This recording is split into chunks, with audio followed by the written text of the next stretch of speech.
अस्सलाम वालेकुम रहमतुल्लाहि व बरकातहू। दोस्तों, आज एक बहुत ही खुसूसी सेशन के साथ मैं आपकी खिदमत में हाजिर हुआ हूँ। हम सब जानते हैं कि इस वक्त हिंदुस्तान का जो वहाँ की जो सूरत हाल है और जिस तरह से कोविड-19 की दूसरी लहर ने हज़ारों नहीं बल्कि लाखों लोगों को अपनी लपेट में ले रखा है। और रोज़ाना हम सुनते हैं कि लाखों में नए मरीज सामने आ रहे हैं, नए मामले दर्ज हो रहे हैं और हज़ारों में लोगों की वफ़ात हो रही है। लोग इस बीमारी से दम तोड़ रहे हैं और आज की जो ताज़ा फिगर्स हैं वो भी 4 लाख से ज़्यादा जो नए केसेस हैं और तकरीबन 4,000 के करीब 3,800 प्लस जो आज के जो डेथ्स हैं। तो ये एक इंतहाई गमगीन कर देने वाली सूरत हाल है। और इस पूरी सूरत हाल पर बातचीत करने के लिए मेरे साथ आप स्क्रीन पर देख सकते हैं, नई दिल्ली से मेरे साथ हैं डॉक्टर MS कंवर साहब। आप अपोलो हॉस्पिटल में सीनियर कंसल्टेंट हैं और critical care pulmonary and sleep disorders में आप स्पेशलाइजेशन है आपका। और इसके अलावा आप इस वक्त जो हॉस्पिटल की जानिब से जो कोविड को कम्बैट करने के लिए जो टीम है उसको आप लीड कर रहे हैं और कोविड को की रोकथाम के लिए दिल्ली की सतह पर, इंडिया की सतह पर बहुत काम कर रहे हैं आप और आपकी टीम। इसके अलावा आप हिंदुस्तान में बहुत सारी मेडिकल जो बड़ी कमिटीज और बड़ी ऑर्गेनाइजेशंस हैं उनको आप हेड कर चुके हैं। इस वक्त भी आप बहुत सारे ओहदे आपके पास हैं। आप का 45 साल का आपका लंबा तजर्बा है जो कि लंग्स फंक्शंस के सिलसिले में, लंग्स डिसीज जो हैं या रेस्पिरेटरी डिसीजेज हैं उसमें आपका बहुत तजर्बा है 45 साल का। और हम शुक्रिया अदा करते हैं कि डॉक्टर साहब ने हमें मौका दिया। बहुत शुक्रिया डॉक्टर साहब और वेलकम इस आज के इस शो में। बहुत शुक्रिया। Thank you mister Tahir, it's my pleasure. मेरे आज के जो दूसरे मेहमान हैं उनका चेहरा आपके लिए जाना पहचाना है, मोहतरम अबू हुरैरा साहब, जो कि न्यूज़ 18 नेटवर्क, जो कि हिंदुस्तान का सबसे बड़ा न्यूज़ नेटवर्क है, उसमें आप न्यूज़ 18 उर्दू में आप इनको देखते होंगे प्राइम टाइम में और उसके अलावा ख़बरों के बुलेटिन्स में। और हिंदुस्तान के हालात पर बड़ी गहरी नज़र है और आजकल जो कोविड की वजह से जो सूरत हाल है उस पर भी आपकी नज़र है। आप लखनऊ से मेरे साथ से जुड़े हुए हैं। अबू हुरैरा भाई, बहुत बहुत शुक्रिया, आपने वक्त दिया और आपको भी मैं कहूँगा बहुत खुश शुक्रिया ताहिर आमदीद। भाई, बहुत शुक्रिया ताहिर भाई। डॉक्टर साहब, आपसे मैं शुरू करना चाहूँगा। इस वक्त जो हिंदुस्तान की सूरत हाल है और बिलखुसूस आप दिल्ली में हैं और दिल्ली के बारे में बहुत ही मतलब डिस्टर्बिंग न्यूज़ वहाँ से आ रही हैं, लोग परेशान हैं बहुत ज़्यादा।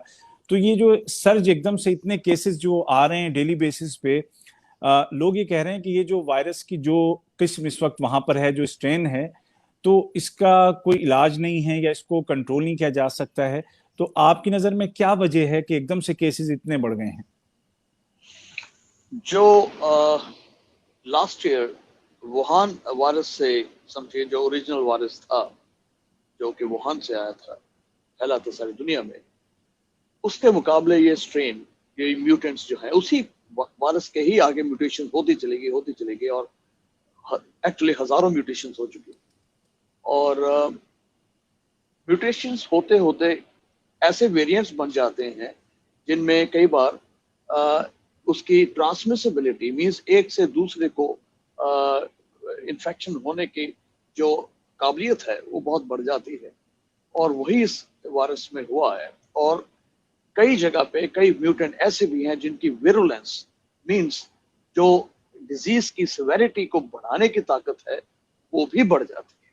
सो हमें ऐसा लग रहा है कि ये ज्यादा ट्रांसमिसिबल भी है और जिस वेरिएंट से हम इस वक्त जूझ रहे हैं, चाहे वो महाराष्ट्र है, कर्नाटक है, आंध्र प्रदेश है, साउथ की स्टेट इन जनरल, या इधर न्यू दिल्ली ले लें, यूपी ले लें, ये सारे इलाके में जो इस वक्त वेरिएंट्स हैं प्रॉबेबली डबल म्यूटेंट है जिसने आग लगा रखी है।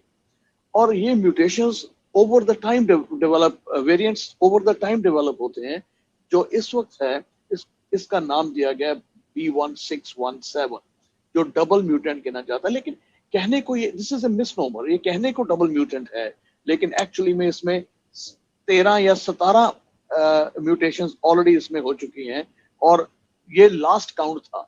अब तक और बढ़ चुकी होंगी क्योंकि जब हम बात कर रहे हैं आपस में इतने में नई म्यूटेशंस भी पैदा हो चुकी होंगी जो जीनोमिक सर्वेलेंस के बाद में हमें शायद 1-2 महीने बाद पता चलेगा, 2-2.5 महीने बाद, कि ये स्ट्रेन उस वक्त प्रेवलेंट था। सो मतलब कहने का ये है कि ये जो स्ट्रेन से जिसने आग लगा रखी है, सुनामी की तरह हिंदुस्तान में आया हुआ है, इसमें मेन रीजन ये फिक्र करने का ये है कि इसमें ताकत ज्यादा है ट्रांसमिट होने की और डिजीज सिवेरिटी बढ़ाने की। हम इस बार ये देख रहे हैं, जो पिछले साल ये था कि ये फर्स्ट वीक का है, अब सेकंड वीक शुरू हो रहा है, तो सेकंड वीक में ये सिम्टम होंगे। अरे भाई, इस बार तो सेकंड वीक का तक पहुंचते पहुंचते पेशेंट को ऑक्सीजन चाहिए, पेशेंट हॉस्पिटलाइज हो जाता है। कईयों को तीसरे चौथे दिन ही इतने सिम्टम्स और ऑक्सीजन फॉल करनी शुरू कर जाती है कि हमें बड़े सीवियर एक्शंस लेने पड़ते हैं, वो दवाइयां देनी पड़ती हैं जो हम पिछले साल जाके 10वें दिन 8वें दिन शुरू करनी पड़ती थी। और इस बार इतनी तेजी से फैला है कि हम हमारे हॉस्पिटल्स, हमारे जितने भी इवन स्मॉलर हॉस्पिटल्स, सरकारी या गैर सरकारी या इवन स्मॉल नर्सिंग होम्स, ये सारे they have been overwhelmed. Bed नहीं है, ऑक्सीजन नहीं है, मैन पावर की किल्लत हो चुकी है और पेशेंट्स गाड़ियों में बैठे हुए हैं oxygen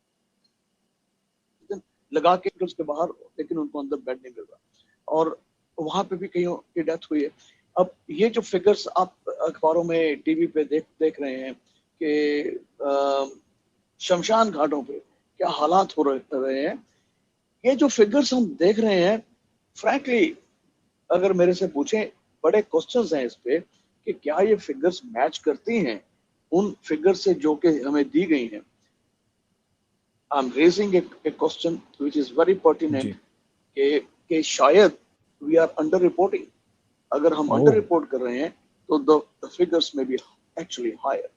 this may be may not be a deliberate under reporting, but this is possible, क्योंकि जिस तरीके से ये शमशान घाट या these mortuaries are full, वहाँ पे वेटिंग इतनी बढ़ गई हुई है, लाइनें इतनी लग गई है कि लोग वहाँ जाते हैं, उनको रिफ्यूज कर दिया जाता है, वो दूसरी जगह जाते हैं, वहाँ रिफ्यूज कर दिया जाता है और वो घूमते रह रहे हैं। Keeping all this in view, it is quite possible कि the disease is, we know the disease, but even the death rate is enormous, is very high। और जिस तरह के ये हालात हुए हैं, ये कभी सोचे नहीं थे और शायद गवर्नमेंट्स ने इसको एंटिसिपेट नहीं किया था, इतनी तेजी से ये होगा और इसी वजह से ये संभाली नहीं जा रही। जी डॉक्टर साहब, हम चूंकि आप रेस्पिरेटरी जो जितनी भी डिसीज होती है जिनका ताल्लुक हमारी सांस से और लंग से है, यही आपका मतलब असल मैदान है, आप 45 साल से इसी मैदान में हैं, तो क्या कुछ ऐसा हम कर सकते हैं कि घर पे रहते हुए, यानी कि हॉस्पिटल्स का हाल तो पता ही है जो लोगों को हो रहा है, तो क्या ऐसा कुछ हो सकता है कि घर पे रह के बचा जा सकता है या कम से कम उसके चांसेस को कम किया जा सकता है? एक तो बड़ी इंपॉर्टेंट चीज है जो कि सारे 1.5-1.25 साल से दुनिया भर में बताई जा रही है कि 3 चीजों का ख्याल रखना बहुत जरूरी है। एक तो mask, distancing and hand hygiene. ये 3 चीजें तो एब्सोल्युटली एसेंशियल। अब आपके घर में अगर कोई हो गया बीमार, तो अब आइसोलेशन करना आपके लिए एसेंशियल है। लेकिन प्रॉब्लम तब आती है जब कोई ऐसी फैमिलीज हैं, बहुत फैमिलीज हैं, इतने उनके पास अलग अलग कमरे नहीं हैं, एक ही कमरे में कई लोग रह रहे हैं, ऐसे बहुत हाउस होल्ड्स हैं, तो वहां पे आइसोलेट कैसे किया जाए? तो ये बहुत मसले हैं। लेकिन अगर आप घर में हैं और आपको इन्फेक्शन हो गया है, तो आप पहले तो जितना आइसोलेट कर सकते हैं करिए, मास्क हर वक्त पहन के रखिए, इधर उधर कहीं हाथ ना लगाएं, कन्फाइन योरसेल्फ और अपने हैंड वॉश करके रखें। खासकर अगर खांसी कर रहे हैं आप, तो डबल मास्क का इस्तेमाल करें। ठीक। खिड़कियां खोल के रखें ताकि फ्रेश हवा से कंसंट्रेशन वायरस की कमरों के अंदर ना हो सके। और जो दवाइयां आपको इमीडिएट मेडिकल हेल्प जरूर लेनी चाहिए, ताकि जो भी दवाइयां आपको प्रिस्क्राइब की गई हैं आपकी कंडीशन के मुताबिक, अगर माइल्ड कंडीशन है तो उसके हिसाब से दी जाएंगी, अगर मॉडरेट कंडीशन है, खासकर अगर ऐसा लगता है कि ऑक्सीजन गिर सकती है या गिर रही है और खतरे की कगार पे पहुंच रही है, तो हम कई एस्केलेट करते हैं दवाइयाँ, और उसको बहुत जल्दी ही एक्शन में लाना पड़ता है, नहीं तो अगले दिन तक पेशेंट को ऑक्सीजन लग जाती है। सो ये चीजें तभी पॉसिबल है कि अगर आप घर में हैं, आपको बेड नहीं मिला, आप माइल्ड डिजीज है, तब तो कोई बात नहीं, फिर भी दवाई तो लेनी है। लेकिन अगर मॉडरेट की तरफ बढ़ रहे हैं तो आपको फौरन मेडिकल इंस्ट्रक्शंस फॉलो करनी चाहिए, ताकि आपको हॉस्पिटल जाने की नौबत ना पड़े, ऑक्सीजन पे पहुंचने की नौबत ना पड़े। ठीक है डॉक्टर साहब, अपना जो क्योंकि इसमें जो बातें हम सुनते आ रहे हैं वो ये है कि अपने जो जिसकी इम्यूनिटी जितनी ज्यादा होगी वो इस वायरस से उतना ज्यादा लड़ सकता है। तो हम जानते हैं कि हमारे जो मुल्क हैं, चाहे वो हिंदुस्तान हो या पाकिस्तान हो या बांग्लादेश हो, नेपाल हो, इन तमाम मुल्कों के लोग हमें देख रहे हैं इस वक्त। तो वहां पर सबके पास इतनी माली उनकी हैसियत ऐसी नहीं होती है कि वो अच्छे हॉस्पिटल में पहुंचे, और पहुंचे तो बेड नहीं मिलता, चीजें नहीं मिलती। तो घर में रहते हुए क्या कुछ ऐसी कुछ चीजें हो सकती हैं जिनके इस्तेमाल से उनका इम्यून सिस्टम बेहतर हो सकता है? देखो, एक तो ताहिर भाई, ये जो कई सोचते हैं कि हम दवाइयां दे रहे हैं, ये कोई आजकल प्रमोट कर रहे हैं अपनी फार्मेसीज में, या आयुर्वेदा का या होम्योपैथी का, या कोई कोरोनिल बना रहा है, कोई कुछ कुछ कर रहा है। ये सिर्फ जो नॉर्मल नेचुरल इम्यून बूस्टर्स हैं वो किसी तरीके से आपको दिए जा रहे हैं। लेकिन अगर आप सोचें कि इस वक्त जबकि बीमारी सर पे आई हुई है, उस वक्त कुछ दिनों से के इस्तेमाल से आपकी इम्यूनिटी बढ़ जाएगी और आप उसको कोरोना को फाइट कर पाएंगे, ये बिल्कुल सोचने की बात ठीक नहीं है। आप इन जनरल अपनी न्यूट्रिशन अच्छी रखें, अपनी हाइड्रेशन अच्छी रखें, और सबसे बड़ी बात यह है कि आप क्राउडेड प्लेसेस में ना जाएं और एहतियात बरतें, जो कि बहुत ही एसेंशियल है। बाकी खुराक अच्छी हो, ये कोई खास दवाइयाँ कोई या कोई ऐसी चीजें नहीं है। General nutrition should be good. ठीक है डॉक्टर साहब, अभी पूरी दुनिया से बहुत सारी कंट्रीज से एड जो है वो पहुंच रही है इंडिया, उसमें ऑक्सीजन भी है, दूसरी चीजें भी हैं। तो क्या इसके आने के बाद आपका अपना जो एक्सपीरियंस है, कुछ सूरत हाल बेहतर होती नजर आ रही है? कुछ मतलब ये है कि लोगों को आसान।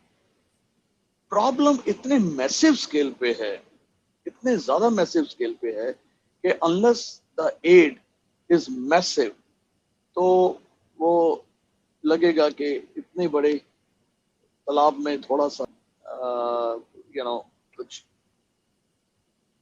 आई mean it's not going to be of very big help, क्योंकि स्केल बहुत मैसिव है। लेकिन जितना भी मदद हमें इस वक्त आएगी सराखों पे, क्योंकि इस वक्त बहुत जरूरत है। और दूसरी चीज ये है कि जो भी मदद आती है उसको प्रॉम्प्टली हर जगह डिस्ट्रीब्यूट वहां होना चाहिए, खासकर जहां पे उसकी जरूरत ज्यादा है, ना कि वहां पे जहां पे जरूरत कम है और वहां पे स्टेगनेंट हो। उसकी डिस्ट्रीब्यूशन सिस्टम बड़ा सॉलिड और सही होना चाहिए और ऑनेस्ट होना चाहिए। ये नहीं कि स्टेट को ज्यादा मिल रहा है या इस स्टेट को कम मिल रहा है। तो सारी जो भी एड आ रही है उसकी डिस्ट्रीब्यूशन बड़ी अच्छी होनी चाहिए और प्रॉम्प्ट होनी चाहिए, प्रॉम्प्ट होनी चाहिए, वहां पे स्टैग्नेशन नहीं होनी चाहिए किसी भी स्टेज। बिल्कुल बिल्कुल। अच्छा डॉक्टर साहब, अभी हिंदुस्तान के तो अक्सर इलाकों में ये वायरस फैल ही चुका है, तो क्या इसके भी चांसेस हैं कि जैसे जो हिंदुस्तान के जो पड़ोसी जो देश हैं दूसरे, पाकिस्तान है, बांग्लादेश है, नेपाल है, तो क्या ये वायरस उस तरफ भी ट्रैवल कर सकता है? और अगर हाँ, जैसे कि मोस्ट लाइकली ऐसा हो सकता है, तो वहां के लोगों को आप क्या एडवाइस करेंगे कि वो इसकी जो इसके असरात को कम से कम कर सकें, या इसको लेट कर सकें कम से कम, या पहले से? यानी हिंदुस्तान में आपने क्या चीज देखी जो लेक कर रही थी कि अब ये ममालिक जहां पे अभी कम है, तो ये कम से कम इन एडवांस वो चीजें कर सकती हैं? With in the countries border seal करना, स्टेट्स के बॉर्डर सील करना, पिछली बार इन्होंने कोशिश किया, लेकिन वो इतना सक्सेसफुल चीज नहीं होती।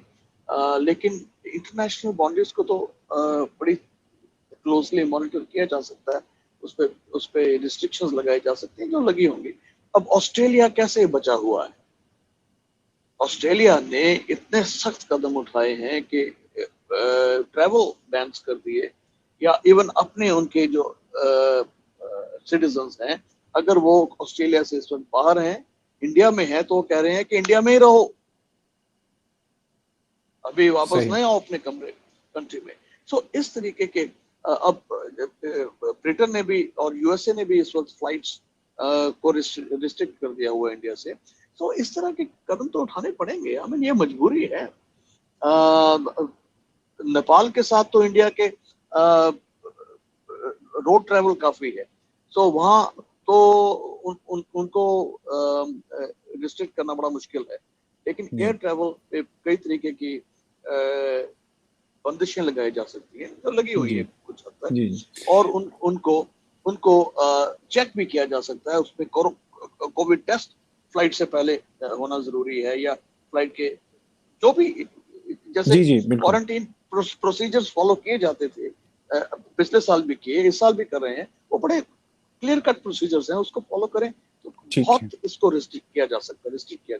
ठीक है डॉक्टर साहब, मैं असल में ये पूछना चाह रहा था ना कि जैसे हिंदुस्तान में एकदम जो आउटब्रेक हुआ है ना, एकदम से जो केसेस में सर्ज हुआ है, तो आप बीइंग ए डॉक्टर आपको बहुत सारी चीजों की किल्लत आपको नजर आई कि अरे यार ये अगर हमारे पास होता तो हम इस मरीज की जान बचा सकते थे, या एटलीस्ट हम उसको कुछ सहारा दे सकते थे। तो जहां पर अभी ये नहीं पहुंचा है वायरस, तो अगर वहां वाले लोग उन चीजों का इंतजाम कर लें तो वो क्या क्या बुनियादी चीजें हो सकती हैं, ये मैं आपसे पूछना चाह रहा हूँ कि जिनको वो मतलब अरेंज कर लें। जो भी ऐसी सिचुएशन में जरूरत पड़ती है, वो सबसे पहले जरूरत पड़ती है beds, hospital beds and man power. तीसरी चीज जो है वो है इक्विपमेंट्स में oxygen, CPAP, BiPAP and ventilators. अब वेंटिलेटर्स या इन चीजों को कौन चलाएगा? कोई नर्स तो नहीं चलाएगी, या वार्ड बॉय तो नहीं चलाएगा, चलाएगा तो डॉक्टर्स।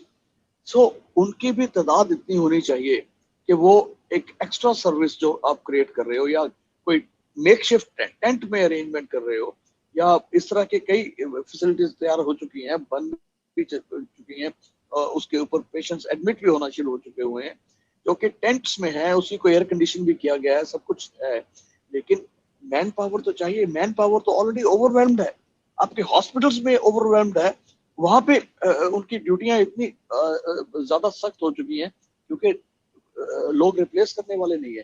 तो आप वहां पे कैसे सर्व कर पाओगे? जो लोग उन टेंट्स जो मेकशिफ्ट अरेंजमेंट है, अगर उसमें 500 पेशेंट एडमिट हो गया तो उस 500 पेशेंट्स को देखेगा कौन? और खासकर अगर सीरियस है पेशेंट्स, या तो माइल्ड केसेस रख रहे हो आप, तब फिर भी चलता है कि एक रेजिडेंट जो कि बहुत ज्यादा ट्रेन नहीं है, फिर भी उसको बेसिक नॉलेज भी है और कोविड की ट्रीटमेंट ट्रेनिंग भी है, तो वो ठीक है।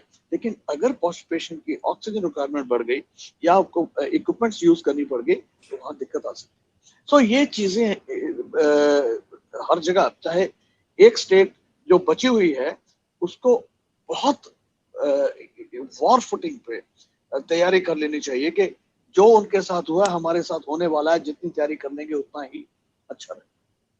ठीक है डॉक्टर साहब, मुझे अफसोस है कि हमारे जो दूसरे जो मेहमान थे अबू हुरैरा साहब, वो उनका कनेक्शन शायद वो इस्टेब्लिश नहीं कर पा रहे हैं दोबारा, वरना कुछ चीज़ें मैं उनसे पूछता जो कि एक जो इसका जो इफेक्ट है, एक इंसानी जो पहलू है, लोग जो परेशान हैं मुख्तलिफ एतबार से। मैं आपका ज़्यादा टाइम नहीं लूँगा, मैं जानता हूँ कि आपका बहुत ही बिजी शेड्यूल है। मुझे ये बताइए डॉक्टर साहब कि आप चूँकि लीड कर रहे हैं एक टीम को और उसमें आपके साथ तकरीबन 45 कंसल्टेंट्स और भी हैं, तो कोविड के सिलसिले में जो पेशेंट्स जिनको मतलब अब ये कंफर्म हो गया कि वो पॉजिटिव हैं, तो वो मेंटली बहुत बेचारे जो है ना एकदम खौफजदा हो जाते हैं, और उनके घर वाले भी बहुत ज्यादा खौफजदा हो जाते हैं। तो कोई एक ऐसा कोई मैसेज, कोई उम्मीद का, कोई ऐसी बात जो उनको एक उम्मीद दिला सके कि भाई इन्फेक्शन होने का मतलब ये नहीं है कि अब जिंदगी खत्म। पहली चीज तो ये कि वेव है, ज्यादा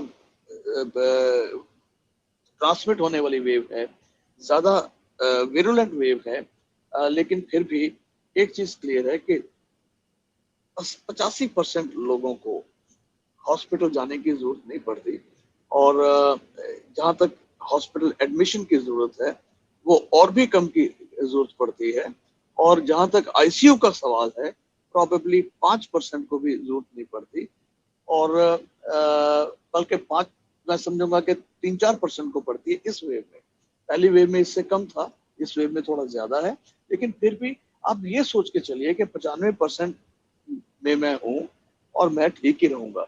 हाँ, अगर आप एल्डरली एज ग्रुप में हैं या आपको मुख्तलिफ तरह की बीमारियां लगी हुई हैं, डायबिटीज है, हाइपरटेंशन है, आप किसी मेलिग्नेंसी के शिकार हैं, कोई कैंसर है, या कोई आपको कीमोथेरेपी चल रही है, या आपको ट्रांसप्लांट हुआ है उसकी इम्यूनोथेरेपी चल रही है, या आप हार्ट के पेशेंट हैं, किडनी के पेशेंट हैं, डायलिसिस चल रहा है, पीटीसी स्टेंटिंग या बाईपास हो चुका है, ये एक खास कैटेगरीज हैं। एक स्लीप एपनिया भी, ओबेसिटी भी इसमें शामिल करते हैं हम। ये एक ऐसी कैटेगरीज हैं जिसमें रिस्क बढ़ जाता है, ताकि ताकि आपको चौकन्ना रहें आप कि मेरे में रिस्क फैक्टर ज्यादा है, तो मेरी पॉसिबिलिटी ज्यादा है कि मैं शिकार ना हो जाऊं, कहीं ज्यादा बीमारी ना बढ़ जाए, कहीं ऑक्सीजन की नौबत ना आ जाए। तो आपको डरने की कोई बात नहीं है, डर के कुछ नहीं होता। आपको मेडिकल हेल्प जल्दी लेनी है, सबसे जरूरी बात यह है, ताकि आपको इमीडिएटली इवेल्युएट किया जा सके। और अगर आपको उसमें जो भी प्रिस्क्रिप्शन मिले, बेसिक प्रिस्क्रिप्शन देते हैं या एस्केलेट करते हैं, या फिर हम जब ऑक्सीजन की नौबत आ जाती है तो हम और भी ज्यादा एग्रेसिव हो जाते हैं, ताकि हम डिजीज को अरेस्ट कर सके, आगे बढ़ने ना। हमारी कोशिश यही होती है। और ये ना सोचें लोग कि इसका इलाज नहीं है। इसमें दो चीजें होती हैं इस बीमारी में। एक तो सारे शरीर में इन्फ्लेमेशन शुरू हो जाती है, सूजन शुरू हो जाती है, जो कि लंग्स में हम सीटी स्कैन में देख लेते हैं, लेकिन कई दूसरे ऑर्गन्स के टेस्ट एबनॉर्मल होते हैं, कईयों के टेस्ट एबनॉर्मल नहीं होते। कई इन्फ्लेमेटरी मार्कर्स हम चेक करके देखते हैं ब्लड में, वो बढ़ जाते हैं। कोएगुलेशन दूसरी चीज होती है। कोएगुलेशन मींस खून के जमने की या क्लॉट बनने की टेंडेंसी बढ़ जाती है हमारी मेजर वेसल्स में या छोटी जो माइक्रो वेसल्स हैं उसमें। तो ये दो ही चीजें हैं मेनली, और हम दोनों चीजों को कम्बैट करते हैं ट्रीटमेंट के साथ। और सक्सेसफुली हम बहुत पेशेंट्स को जब हम अर्ली कैच करते हैं तो हम हॉस्पिटल में जाने की नौबत नहीं आने देते। तो ये जब लोगों के जहन में आ जाएगा अच्छी तरीके से, तो वो घर में लापरवाही नहीं करेंगे कि चलो वेट कर लेते हैं, बीमारी बढ़ गई फिर एकदम से भागो तो बेड नहीं मिलता, ऑक्सीजन नहीं मिलती, और उस वक्त ट्रीटमेंट भी उतनी इफेक्टिव नहीं होती। सो आपको जल्दी अप्रोच करना चाहिए मेडिकल हेल्प के लिए। डॉक्टर साहब, एक आखिरी सवाल ऑक्सीजन के बारे में। ये एक बड़ा एक कंफ्यूजन सा है, क्या जो ऑक्सीजन एक डॉक्टर कहता है वो ऑक्सीजन और ये जो हवा में जो जिससे हम जिंदा हैं, ये एक ही चीज है, ये अलग अलग है? एक ही चीज है, लेकिन हवा में 21% ऑक्सीजन होती है, बाकी नाइट्रोजन होती है। ठीक तो है। 21% होती है। तो जब हम ऑक्सीजन देते हैं, जो सेंट्रल गैस सप्लाई है या जो ऑक्सीजन सिलेंडर में होती है, वो 100% ऑक्सीजन होती है। ठीक और है। जो हम कंसंट्रेटर से देते हैं वो तकरीबन 90 से 93% के बीच में उसकी कंसंट्रेशन होती है। ठीक है, अच्छी बात है। तो डॉक्टर साहब, मैं इस मौके को गनीमत जानते हुए जितने भी लोग हमें देख रहे हैं और जितने देखेंगे, क्योंकि वीडियो तो रहता है, तो सबसे मेरी ये गुजारिश होगी कि आप जिस तरह से भी कोरोना के जो पेशेंट्स हैं या उन पेशेंट्स के लिए जो भी ग्रुप्स जहां जहां भी काम कर रहे हैं, आप उनकी मदद कीजिए। आपको जहां इत्मीनान है, जहां आपको लगता है कि यहाँ पर मेरा पैसा सही जगह पे लगेगा, यहाँ पे लोगों की मदद होगी, वहां पे आप मदद कीजिए, क्योंकि ये मुश्तरका इंसानियत का दुख है और पूरी इंसानियत इससे परेशान है, पूरी दुनिया में लोग परेशान हैं। और आज अगर हिंदुस्तान में इतना कुछ बुरा हो रहा है तो कल कहीं और हो सकता है, अल्लाह ना करे कि कहीं और हो। तो यही गुजारिश होगी सबसे। और डॉक्टर साहब, आपने दिल्ली से ज्वाइन किया और मेरी रिक्वेस्ट आपने कबूल की, आपका बहुत बहुत शुक्रिया। जाने से पहले एक आखिरी मशवरा, जो कि आप खास तौर पर जो दिल्ली में रहने वाले, हिंदुस्तान में रहने वाले लोग हैं, उनको आप एक आखिरी बात जो कहना चाहें कि वो बस वो उसको याद रखें, उस पर अमल करें, ताकि वो इस खतरे से दूर होते चले जाएं। एक तो स्टे पॉजिटिव, अपने आप को पॉजिटिव रखें, नेगेटिव थॉट प्रोसेस दिमाग में ना आने दें कि ये हो जाएगा तो क्या हो जाएगा। सारी दुनिया जूझ रही है और सक्सेसफुली सब जी भी रहे हैं। थोड़ी बहुत जो लोगों को दुनिया में नहीं बचाया जा सका। अब हिंदुस्तान में मोर्टेलिटी रेट तकरीबन 2% पे चला गया, नहीं तो पहले 1.25%, 1.3% के करीब था, लेकिन अब इस बार मोर्टेलिटी रेट थोड़ी ज्यादा हुई है। तो 98%, 98.5% चांसेस तो यही है ना कि बीमारी आ भी गई, लग भी गई, तब भी आप ठीक ठाक रहेंगे। तो ये पॉजिटिव थिंकिंग अपने दिमाग में लाइए, और जो 3 चीजें बताई गई हैं, हमेशा टीवी पे आती हैं, सभी को मालूम है, मास्क, डिस्टेंस और हैंड हाइजीन, और पब्लिक कांग्रीगेशंस में नहीं जाना, इकट्ठा नहीं होना, और इधर उधर फालतू चीजों को छूना नहीं है।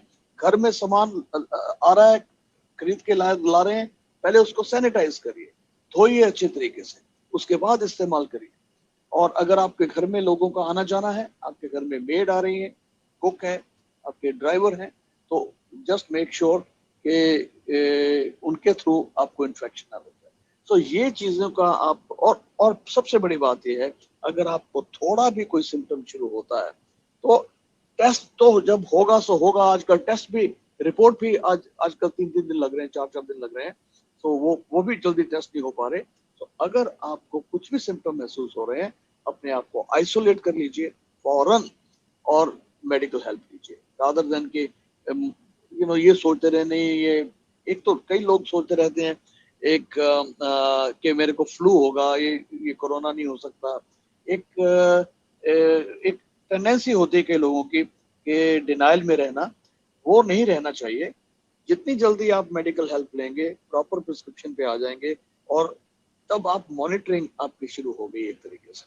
अगर थोड़ा सा भी बढ़ेगा तो आप फौरन डिटेक्ट कर लिए जाओगे और आपको दवाई बढ़ा दी जाएगी, ताकि आपको हॉस्पिटल में ना जाना पड़े। ये चीजें बहुत जरूरी हैं, आपके जहन में हर वक्त रहनी चाहिए, तो फिर आपको फिक्रमंद नहीं होना चाहिए। ठीक है। हिंदुस्तान में जितने लोग इस वक्त इस बीमारी से परेशान हैं, जितने लोगों ने अपने प्यारों को इस बीमारी की वजह से खो दिया है, हम सब उनके साथ ताज़ियत का इजहार करते हैं, उनके दुख में बराबर के हम शरीक हैं, और हम दुआ करते हैं कि रमज़ान की बरकत से ये जो बीमारी है पूरी दुनिया से ख़त्म हो और लोग चैन सुकून के साथ, सेहत के साथ पहले की तरह रहें। हमारी पूरी हमदर्दियां हैं उन तमाम पेशेंट्स के साथ जो कि इस वक्त ज़ेरे इलाज हैं, जो कि परेशान हैं। और देखने वालों से मैं कहना चाहूँगा कि आप गल्फ़ में कहीं भी रहते हों, अगर आपके अंदर वो इंसानियत वाला जज्बा है जो कि हम सब में होना चाहिए, तो आप जहाँ जिस पर आपको इत्मीनान है, जो ग्रुप है, जो कोई NGO है, गवर्नमेंट है, कोई भी है, जहाँ पर भी आपको लगता है कि ये मैं कुछ किसी के काम आ सकता हूँ, आप प्लीज़ उनकी हेल्प कीजिए और मिलजुल करके इस मरहले को गुजारिए। दिल्ली से मेरे साथ थे डॉक्टर MS कंवर साहब। आप अपोलो हॉस्पिटल में सीनियर कंसल्टेंट हैं, रेस्पिरेटरी डिसीज़ के आप स्पेशलिस्ट हैं। इसके अलावा जो लंग डिसीज़ हैं और लंग कैंसर है, लंग ट्रांसप्लांट है, सब माशाल्लाह से आप कर रहे हैं। कोविड टीम को भी आप लीड कर रहे हैं। आपने हमें दिल्ली से ज्वाइन किया, बहुत कीमती, बहुत प्यारी बातें, मुफीद बातें आपने हमें बताई। डॉक्टर MS कंवर साहब, आपका बहुत बहुत शुक्रिया sir. Thank you. Thank you. इसी के साथ नाजरीन, आप सबसे भी इजाजत चाहूंगा, और जो यहाँ कतर में उनसे भी कहूंगा कि जैसे डॉक्टर साहब ने कहा कि हाथ धोते रहिए, डिस्टेंस पे रहिए और मास्क का जरूर इस्तेमाल कीजिए। अपने मेजबान उबैद ताहिर को इजाजत दीजिए इस दुआ के साथ कि अल्लाह ताला आप सबको सलामत रखे। इंशाल्लाह फिर आपसे मुलाकात होगी बहुत जल्द। तब तक के लिए खुद भी सेफ रहिए और दूसरों की सेफ्टी का भी ख्याल रखिए। अल्लाह हाफिज।